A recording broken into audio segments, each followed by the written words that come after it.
بتاؤں رسولullah सल्लल्लाहु अलैहि वसल्लम की हदीस मुबारका ये है कि एक जवान आदमी जा रहा था सामने से और बहुत से असहाब बैठे थे। अब उस जमाने में तो और भी इबादत का शौक रहा होगा जब रसूलुल्लाह मौजूद हैं, तो लोगों ने कहा या रसूलुल्लाह ये जवान अपनी जिंदगी जाया कर रहा है।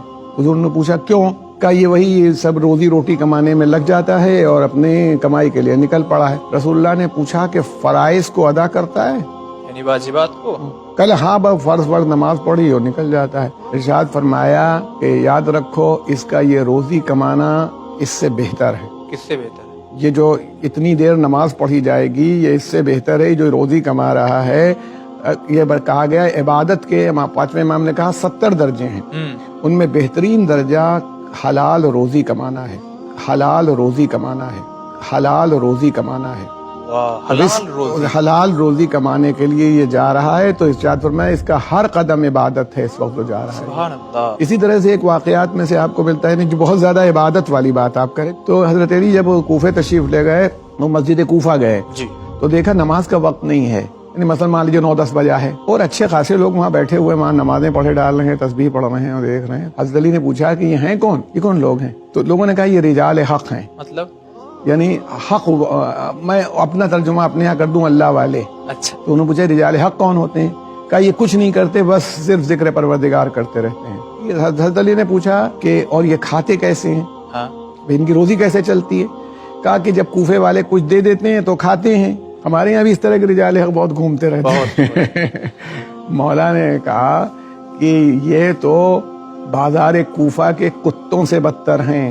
बाजार कूफा के कुत्तों के, जब किसी ने उनके सामने कुछ डाल दिया तो खा लिया और नहीं तो भूखे रहे। निकालो इनको मस्जिद से बाहर, मतलब कुछ करें, वर्क करें। तो इसलिए ये बात नहीं है कि वो उसमें ये जिम्मेदारी है कि मतलब बैठ गए, मतलब जोहर की ताकीब शुरू की तो असर का वक्त हो गया और असर की ताकीब शुरू की तो मगरिब का वक्त हो गया। वो उन लोगों के लिए ये अपॉर्चुनिटी है भाई साहब जिनके लिए ये निज़ाम है कि अगर उनके पास वक्त है या किसी दिन जी चाह रहा है, रमजान का महीना है, आज हमें आखिरी जुमे की छुट्टी है, आज हम बैठ के यही करेंगे जी। या किसी वक्त हमारा दिल बेकरार है, सुकून नहीं है, सुकून हासिल करना चाहते हैं, तो हमारे पास दुआओं की कमी नहीं है।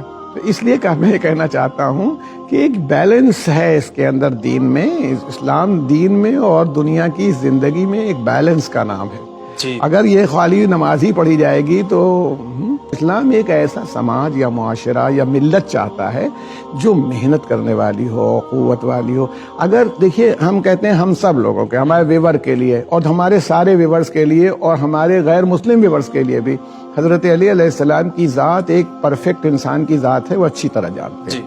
हजरत अली अलैहिस्सलाम से बेहतर नमाज पढ़ने वाला कौन होगा? सही है, जिनका इस्तिग़राक़ ये है, उनसे बेहतर इबादत करने वाला कोई नहीं।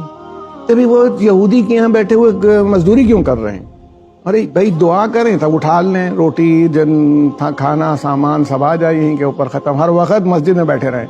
लेकिन अब देखिए अगर कोई इस हालत में फंस जाए, जैसे हमारे चौथे इमाम ज़ैनुल आबिदीन अलैहिस्सलाम के गवर्नमेंट की नज़र में है, हम वक्त उसके ऊपर प्रेशर है, ये है, न किसी की मदद कर सकते हैं, ना कहीं पर जा सकते हैं कि हुकूमत की नज़र में तमाम ये, तो आपने इबादतों को बढ़ा दिया। अब ये खाली वक्त न जाए बल्कि अल्लाह का जिक्र हो रहा है, उसमें इल्म के दरिया बह रही हैं, दुआएं की जा रही हैं जो सहीफ़े कामिला में है। ये अपॉर्चुनिटीज पर है, कैसी अपॉर्चुनिटी मिली आपको वैसा काम करें, लेकिन ये नहीं है कि इबादत को एस्केप का कोई जरिया बनाएं।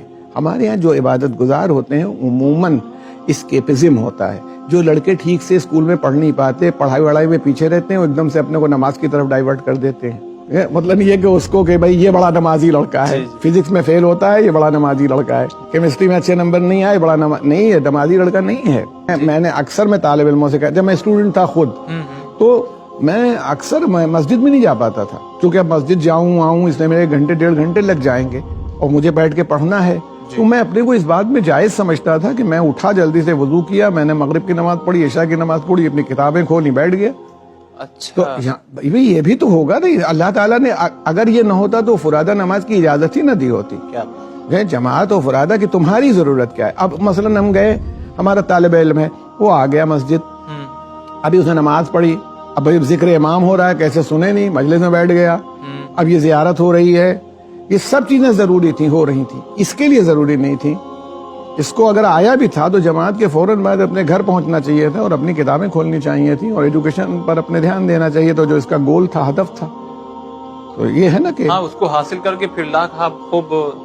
ہاں مطلب یہ نا کہ یہ چیز ہے بھائی، جوان آدمی آپ ہیں، جی آپ کی والدہ ہیں، آپ کی والدہ خوب پڑھیں قرآن بیٹھ کر کے، آپ ان کو ساری چیزیں پرووائڈ کریں، فراہم کریں، آرام دیں، سکون دیں، کولر بھی لگا رہے، آپ محنت کرنے کے لیے جائیں، آپ ضروری نماز پڑھیں اور اپنے کام کاج میں لگ جائیں. میں پورا گھر کا گھر اگر عبادت ہی میں لگ گیا تو روٹی کیسے کھائی جائے گی؟